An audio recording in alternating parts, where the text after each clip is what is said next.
Emmanuel Macron a été vraiment lamentable, c'est-à-dire qu'il n'a eu aucune constance. Lamentable ? Lamentable. Je vais vous dire pourquoi.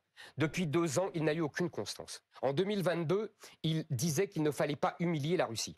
Et puis, 1 an après, ou 18 mois après, il prend la tête de la guerre contre la Russie et il veut envoyer des troupes françaises au sol. C'est n'importe quoi. Troisièmement, je vois ce qu'il a derrière la tête. Qu'est-ce qu'il a d'après vous ? Mais je vais vous dire ce qu'il a. Il veut profiter de ce moment pour accélérer l'agenda fédéraliste européen. C'est la vieille méthode de Jean Monnet que je connais par cœur. C'est-à-dire, on profite d'une crise pour dire la seule solution, c'est l'Europe. Et là, je le vois venir. Et je le préviens. Quand il dit qu'il veut partager la puissance nucléaire de la France à l'Europe. Il ne dit pas tout à fait ça, il dit mettre en discussion.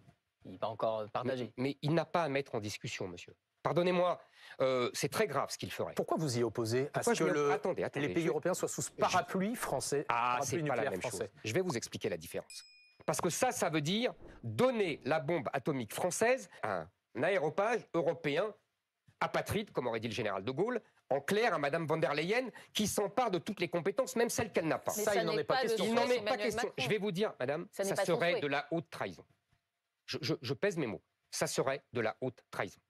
De la haute trahison. De la haute trahison. Oui, il devrait passer devant un tribunal pour haute trahison.